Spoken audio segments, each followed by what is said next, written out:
Okay, welcome to At the Station, podcast of the Arkansas Business Engine. I am David Hogue, and I'm joined by my cohorts and partners in crime. This is Tiberius King. Hey. This is, I can't call you what I usually call you, Whitney Hickerson. And this is, let's skip her. This is Zach Saxion. Okay, this is Felicia Hood. In the studio today, is this really a studio? It is today. Okay, with us is Zach Saxion. Say hi to the camera, Zach. What's up? All right. Zach is a local real estate investor and property manager who started his real estate career just days after finishing high school and spent his college years knocking on doors and building his business. Today, he owns and operates Pinnacle Property Management and loves educating others about how to build a passive income stream by investing in real estate. Zach, tell us how to spell your name. Zaxion. Okay. Yeah. And are you a Saxon? I'm a Saxon. A teacher added in the I about 100 years ago. So Really? It originates from the Anglo-Saxons, but then a teacher said that it would be properly spelled with an I. What does the teacher know? This is a true story. Yeah, Oh, no, seriously. Yeah. This is for So, about 100 years ago, our name got an I in it, Saxion. So, makes us unique, I guess. There's not a whole lot of us. Okay. Yeah. So are you from Arkansas or are you from No. some other area? I grew England.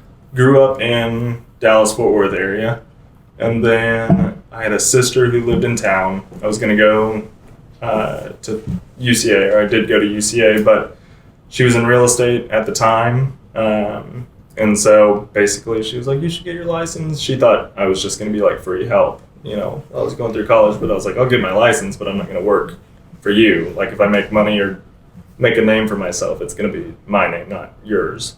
2 days after graduating high school, I moved up here, started real estate school, and really, I knocked on thousands of doors. I called every for sale by owner I could, and I was just persistent. If you gave me any ounce of I might sell my home, you didn't flat out say no, I would knock the next month. And how old were you at the time?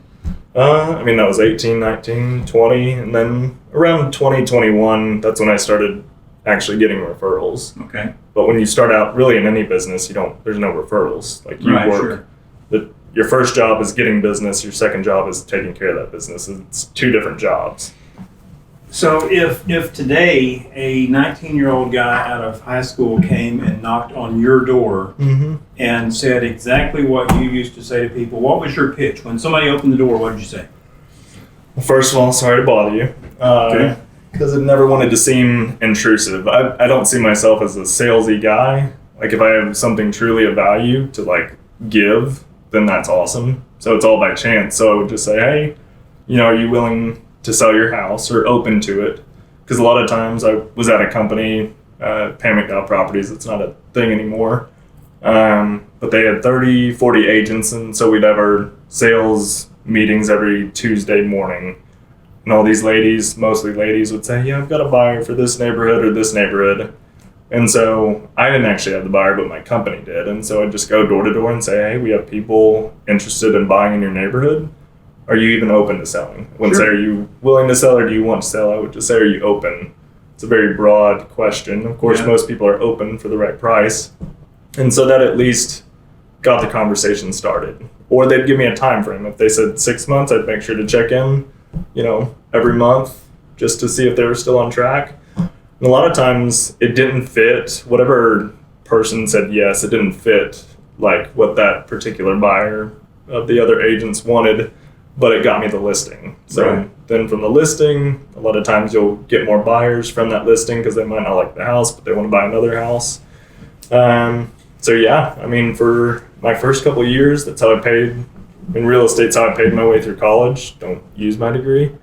But once it came to senior year, and I was like, okay, I can either go apply for jobs, because I shouldn't say this. I don't love being a real estate agent. I love the business. But I was making far too much to like go apply for any job, make 40,000. I was making a lot more than that, and having built up a business for 4 years.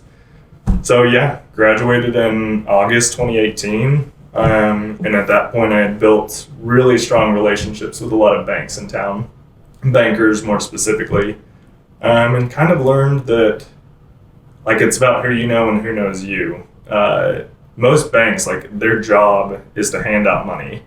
People think that it's the opposite. You have to go get on your hands and knees and like beg for a loan to go buy an investment property, but really that's what they're paid to do. A loan officer is paid to like have good investors or builders or developers and give them money so that they can grow the bank's money. So if a 19-year-old kid walked up to your house today and said the same thing to you today that you used to say to people back then, what would be your response today? Well, I'd say I'm open to it. I'd probably take that kid to coffee and ask him what his goals are. Okay. Because that's what I do. That's what I was kind of anticipating you to say. Yeah. I have a team that I run that runs the property management side of things, runs most of the sales. I just handle a handful of clients who I get along with well. But my job is really more of like an educator / mentor or coach to a lot of people. I'll help people get started and then I'll hand them off to the team, whether that's a very wealthy individual or an 18 or 19-year-old. I don't really discriminate. I don't care. Just because my passion is to help people grow their wealth. So what if there's a 85-year-old grandma who's just kind of, she doesn't have a whole lot of stuff to do anymore, and she's looking for a hobby or looking for a way to bring in a little extra money. Is that somebody that you could, or that you would say, is it ever too late to start this? Yeah, I'd say so. Okay. There's a reason I look 35 and I'm only 24. It's stressful.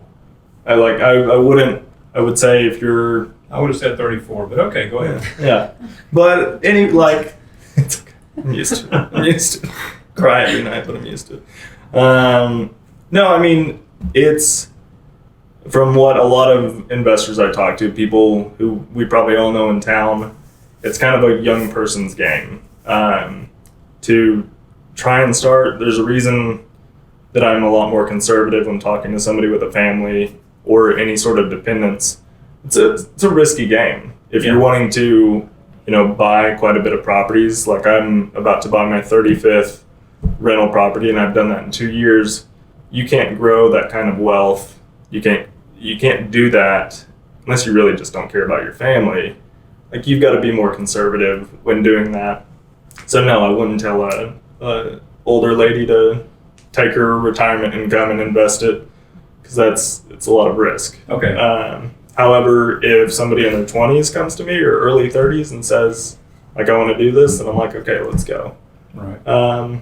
Because I'm not... And what's the first step once they say, let's go? It's define your goals. I tell them, because at least in my life, I would say for the past 10 years, since I was 14 years old, I've always been goal-oriented. And I don't call them goals, I call them I wills, because there's no choice but to make them happen. I will make them happen. And so people are like, well, I want to be wealthy. It's like, okay, what is that? That's different. Yeah, that's different for everybody. I want to be financially independent or free. Okay, what number is that?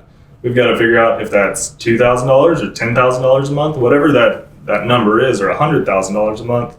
You start at that point and then you break it down. If we're talking about houses specifically, or rental units, so if it's a duplex, it's 2 units, 1 property, 2 units. And our average that we get our clients, and the average that I have, is around $250 to $300 profit per unit per month. So I would say define your goals, and then we'll break it down. Okay, you want to make $2,000 a month. Well, divided by 250, what's that? 8 properties or 8 units, and then from there we look at their financial situation. I'm not a financial planner, but usually people are pretty open. So if there's a set of newlyweds, different scenario. If there's a set of newlyweds that are getting married or have just gotten married or something like that, and they have several $1,000s that they came into because, the dowry, obviously, because we still do that. So they have a few $1,000s and they want to get into the property management situation like this. Are you somebody they could come to and learn from? Sure. Okay. It's once again, it's tough because you now have two people to make a decision together, but it doesn't mean they can't do it. But yeah, I mean, I think it becomes tough when you have a child because you can't take that $10,000 you have in savings because even if you're doing a construction loan where you don't have to have any money down to buy the property, all your renovation costs are taken care of through the whole process. But let's say your HVAC goes out. That's happened to me 4 times, 4 separate units in the past month and a half. So about 20 grand has come out of my pocket, not the bank's pocket, my pocket, Right. just in the past month and a half. So would I ever wish that on a newlywed couple and cause them a divorce? Probably not. So again, the risk. Yeah, so like there should be some money set away. You might not have to use it, but it'd be a real shame if you used your $20,000 you have in savings and then you like are struggling to buy your baby formula or diapers. So it just depends on the dynamics. You just have to be either more conservative or more aggressive. I'm just a single guy, so I'm super aggressive about it because hopefully when I'm 30, married and planning to have kids soon, like I don't have to work. That's my whole goal, and my goal for anybody I work with is like, let's get you to a point to where you can retire if you want to, or semi-retire. Yeah, that's my goal too. Mm-hmm. I want them to work and me to retire. Yeah, exactly. By the time you're 30. By the time Don't worry, we'd like to vote him off the aisle as soon as possible. I just want to get on. Keep that in the podcast, okay? So what similarities do you see between? So you've built a business over the last how many years? I mean, When so did you start Pinnacle Property Management? There you go. really about a year ago, I You've started. grown to 35 properties in a year? No, me personally, I own 35 Okay. rental units. Okay. Some of those are apartment buildings, some are duplexes, single family homes. We're about to be at around 100 properties that we manage. We should be at 150 by the end of the year and then double by the end of next year. Across how many owners is that you have? Oh gosh, you'd have to talk to my guys. Okay. I'd say, I don't know, some owners own 1, some own 20. So that's my question. How did you bridge the span from being Zach Saxion, the guy who is knocking on doors, to you have guys, you have employees, you're a company. right. Tell me about that evolution. So it started, I guess, before I learned the power of delegation, I guess, probably 3 years ago. Once again, I started like my self-improvement journey like at 14 years old. And I would read leadership books and then talk about delegation, but I was still a control freak at the heart. So I had 3 years ago, basically how the real estate, as being an agent, how that works is if you don't get every single piece of paperwork done, it doesn't matter if the property has closed, everything's happened and the check's sitting at your brokerage. You don't get paid until every slip of paper and contract and addendum is correct. And I had 17 of these deals, probably $35,000 in commission just sitting at my brokerage that they wouldn't pay me because I had so much paperwork that I was too busy getting stuff under contract and not actually taking care of the nitty gritty. Right. But I've learned over the years you hire out your weaknesses. Like I think the common misconception is that you work on your weaknesses. Personally, yes. In business, no. If you're fat and overweight, like let's go work out. Let's eat healthier. If you're bad at paperwork, Paperwork. yeah, I mean, if you can hire that out, then hire it out. And so at that point, I had to hire a lady, and she got all of them taken care of. It cost me some money, but I learned now I'm not stressed about paperwork. Right, it costs you some money, but you also went from, if you have all this paperwork that you can't get done and you have $35,000 sitting there, you have $0 in your pocket. Exactly. Well, now you may pay a couple thousand to someone to get your paperwork lined out, but then that $0 in your pocket have that 35,000, Oh, you yeah. can pay someone, you're still net profit. Because if you lose that because it's Yeah. not getting lined out, Yeah. I mean that's kind of the Knowing whole. when to outsource is a big pivot point in someone's business. Yeah. Everyone has a dollar, we've talked about this a lot of times before, everybody has a dollar valuation of how much they're worth every hour. Mm-hmm. So say David has a client that he works typically for $200 an hour. Then if he goes and he does his finances for 10, 12, 15 hours and he's like, I have no idea what I'm doing. This is stressing me out. I can't do this work. I mean, It's not that he has no idea what he's doing, but it stresses him. yes, he knows all the things. Yeah. But if it took him, 10, 15 hours to do something that would take someone that is his bookkeeper or does his finances in 5 hours, then he saves money and he gets to work his clients' cases. Yeah. There you go. So- I feel your pain. Yeah. Yeah. So that's where I was. And then I figured out when I actually had to do that, I was like, well, I'll just keep her doing this because this is really nice. I write up the contract. And then once we're under contract on something, then the next 30, 40 days, however long it takes to close, that's her problem. And so I doubled my business. I literally doubled my income from around $80,000 to $165,000 like the next year, just because I had this lady who was doing my paperwork. Yeah. For Yeah, that's a huge testimony for outsourcing, and that's kind of what inspired us to create the business that we've created. Right. Mhm.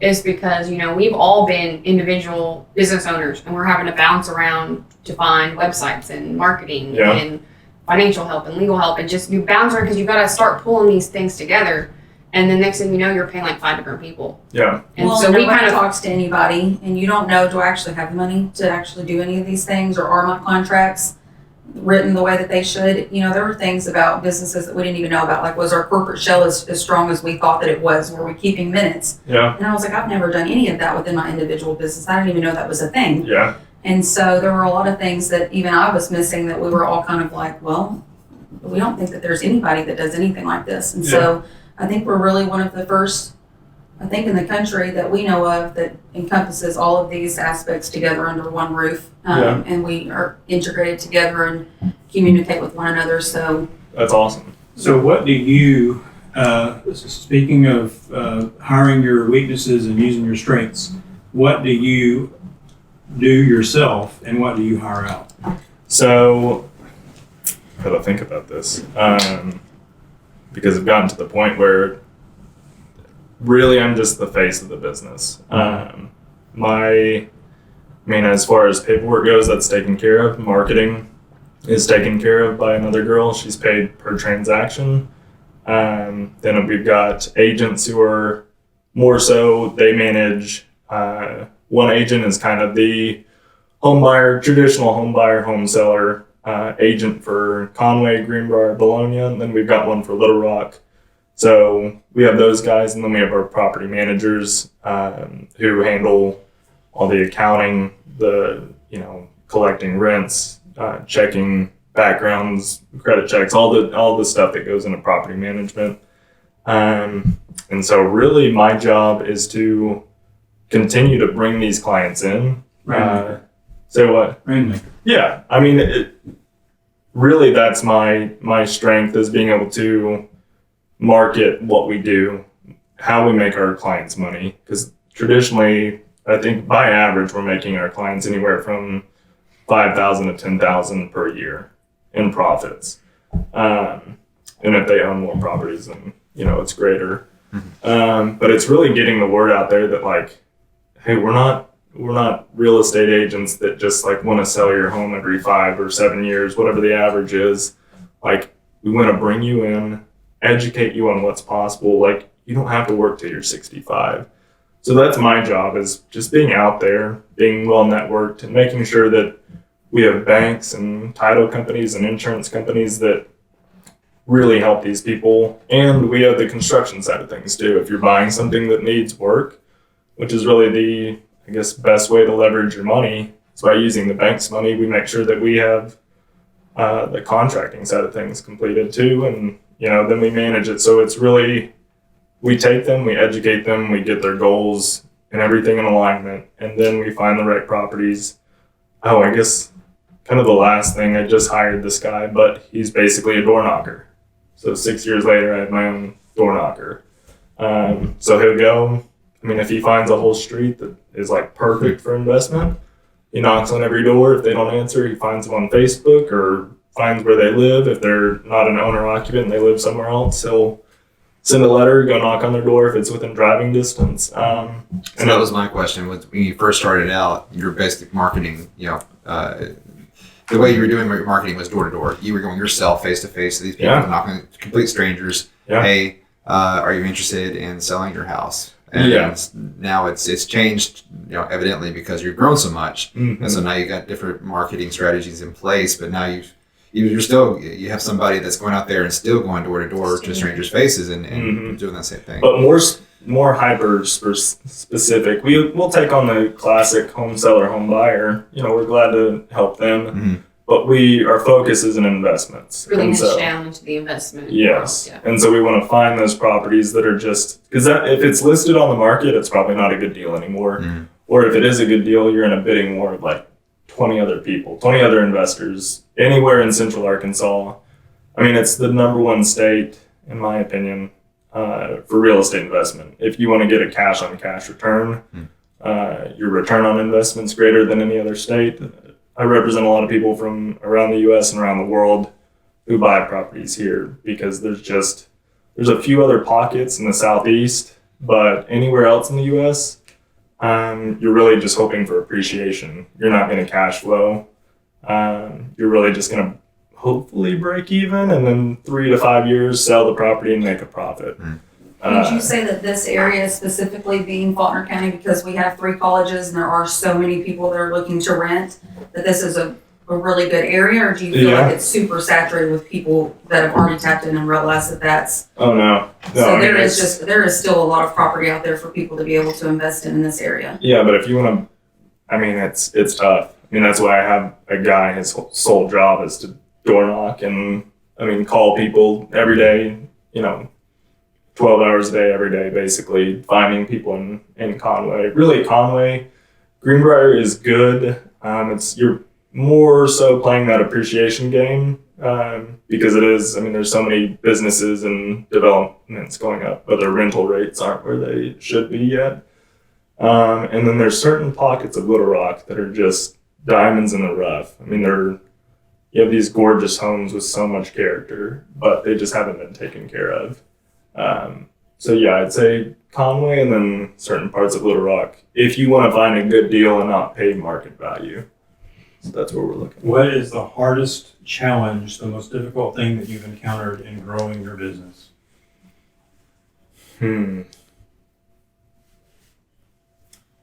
Probably time management.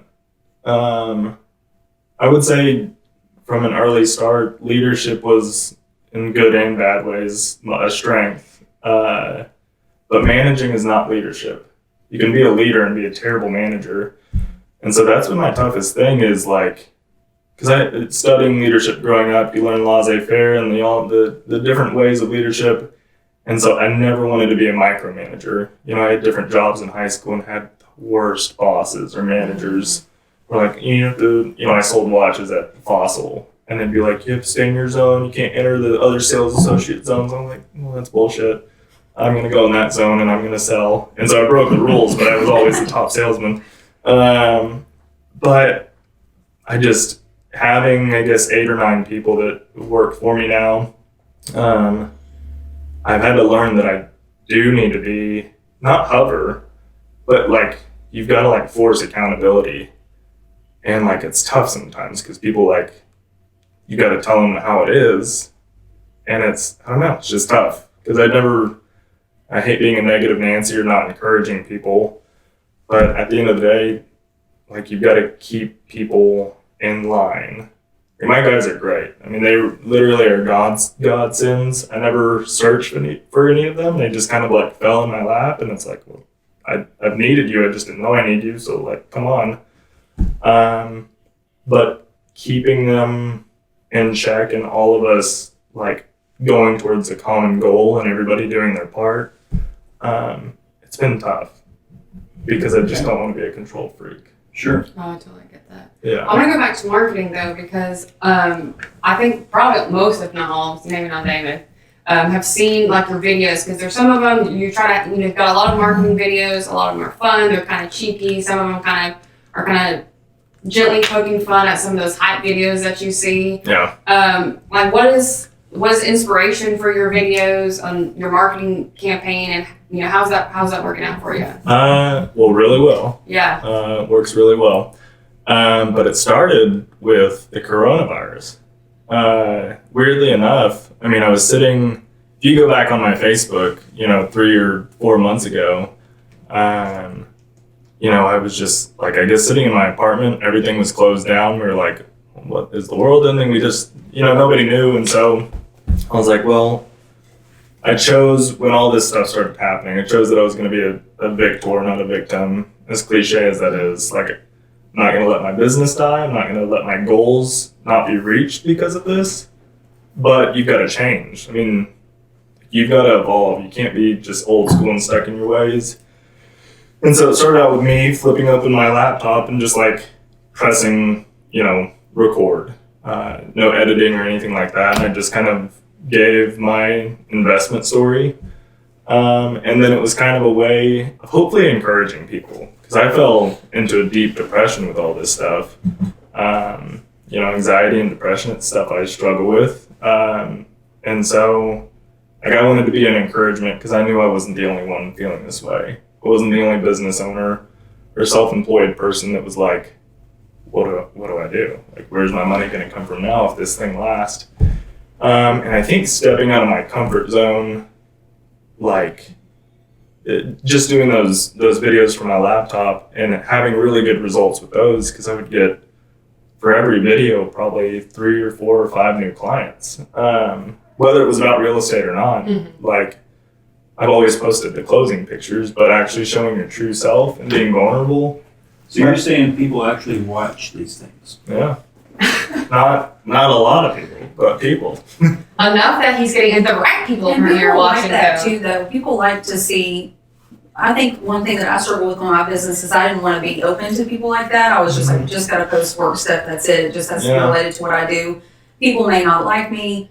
I'm not even going to put myself out there like that. And so I would never post videos like that. And so when we decided to do the podcast, I was like, oh yeah, it's just going to be our voices. I can totally do that all day long. And then Tiberius over here says, we're going to actually be on YouTube because it's, Yeah. the The biggest second one for you to do. largest search Second engine. largest search engine. So It's Google that's been a first. lot to, Yes. yes, that's the best kind. We should have had some of that tea for him. I drank it. Drink all the picture. But that was a big thing for me is I think I've watched some of your first ones. You go to the gym and you'd be like, I thought about something or I went for a run or something and I just wanted to tell everybody this morning. Yeah. And so that's how I had gotten into your videos and stuff. And I was telling them, I was like, he is really killing it, like crushing it when it comes to that. You were at like 27 and now you're at 35. Like I remember you saying like, I only had like so many properties. I'm trying to hit this number by the end of the year. And I think you've already hit your number. Yeah, I was aiming for 30. 32? No, just 30, Okay. and then I'll be at 35 by next month. Just have to close on them. Yeah. But that's just me personally. And then my little brother, he's got a knack for like video and editing. But we sat down and I said, first of all, I want to be vulnerable and real. Like I hate it. I just hate professionalism. Like over the top. Yeah. Obviously, I'm not gonna I've got a girlfriend, so I'm not gonna go take another woman out to dinner. But the feeling that you always have to be super dressed up and you can't talk about your personal life and like you've got to be this robot. It's just not authentic. Like you're gonna die with no legacy if you never were your true self. I don't know what he's talking about the robot. You robotic? Tell us about He's flying far from planes. robotic. Flying planes. Flying planes. That's the most recent one, right? It's Yeah. the- See Do we that? fly planes? Yes, he does. Well, Are you? I flew for a little bit. Like he got the plane in the air and then I flew it. Oh. Okay. But that wasn't, it wasn't my first, like I was taking flight lessons for a while, but I had to put that on hold because I was growing my business and, business versus Did he let you pleasure. land? No. I went for a flight with a friend of mine's dad who owns a couple of planes some years ago, and we get in the plane and he's sitting in the pilot seat and I'm sitting in the co-pilot seat Mm-hmm. and my friend is sitting in the back seat, and so it's a tiny little plane, and the dad, once we're in and buckled up and all that kind of stuff, the dad says, "Okay, Dave, you're it." What do you mean I'm it? He says, you're going to fly us around. Mm-hmm. I took off Wow. and I flew around above Paragould for a while, Mm-hmm. and then I landed it. And he just coached me through everything. He didn't touch any pedals or sticks or knobs or buttons or anything the whole Wow. time. I thought I was going to die. And And we all lived, and you lived to tell about it. That's it's lived to impressive. tell about it, and my pants were dry in the end. It's scary. My pants were not dry. But it's scary because you literally have your life and the lives of those like in the plane with you. It's Yeah. like driving a car, you can pull the side of the road. It's that easy. Flying a plane, you're what, 2 to 3,000 feet in the air. If you're flying a little prop plane, Right. like if you do that for 2 seconds, You're going to die. yeah, you've killed everyone. And so it's a very so fun. freaky. We edit that out I here. need to edit that out. Yes, edit that out. Okay, so we're running out of time. Yeah. I've got one big question for you, which is give me 3 similarities, since you deal with homes and houses and so forth. Give me 3 similarities between building your own business and building a home. I know you don't build homes, but you work on it all the time. It's roughly the same process. Say first, your goal and your vision. What are your goals? What is the vision for the business or the house? It doesn't matter. Both are stinky or not even there. If you're building a home from scratch, it's not even there. If you're going to a home to renovate, it's disgusting. It usually smells gross, and it's just something you don't want to be a part of. And then you've got a plan. I mean, Okay. you've got to figure out what your finances are, obviously you've got your goal, but how are you going to obtain that? So a goal, a plan. And then I'd say just act, I think too Do many something people about are, it. Do something about it. yeah. I mean, figure out who you need to talk to, partner up, figure out what your weaknesses are, and Okay. get some people to partner up As with you. obvious as that sounds, I think that's an underrated piece of advice to act. Because Yes. there's a lot of people That's who all they do. they sit there is and complain. plan for their business and plan and plan and plan. They've got all these plans and they never implement and they never act, and they may have a dream and a vision, but they never actually take that step to make it come true. So I think that people who act, well, it seems obvious, but that's actually The smartest very people I important. know are the ones who make the least amount of money. I'm not a bright guy, but I have a lot of really smart friends, and they get so stuck with analysis Like an paralysis because they're like, well, what if this happens, or what if this Say that last sentence again. analysis paralysis. No, he's saying that you have a lot No, of. say that last sentence. They get so stuck with. analysis paralysis that they never act, they never do. They just get so stuck with what could happen, what if. It doesn't matter. Like, I would say the only reason that I become wealthy, so to speak, is because I've been a little bit dumb. Like, I went to people's. Somewhere your girlfriend is watching this and she's saying, he's so right. No, she has to tell me I'm smart because I brag on myself too much. But seriously, I think you just gotta have some balls, and just do it. Yeah. Like, whatever it is, go for it. If you fail, you learn from it and you try again. Well, there you go. If we can ever help you, you've got your team. If we've got marketing, we've got legal, we've got financial. Mm-hmm. If we could ever help you, let us know. And Well, and hopefully anybody watching this knows who they can come to for real estate investment advice and coaching. Yep. And they know who they can come to for putting the action into the plan and the vision. Yeah. Which is And we'll put it in the show notes, but if you'll just let people just, where do we find you? If I'm interested, I want to know more about him and what he does. Where do I find you? it's a good question. Facebook, Okay. it's probably a good We'll place. put all the links in the show Yeah. notes. And Everything I do is on Facebook, Do you have a Instagram. website either or anything like that? We have a property management website that will be live in probably a month. Okay. They're wrapping up the final touches on it. But probably Facebook. Everything I post is public, so anybody can see. Okay. So yeah. all right. that's good. Great. Thank you for coming in.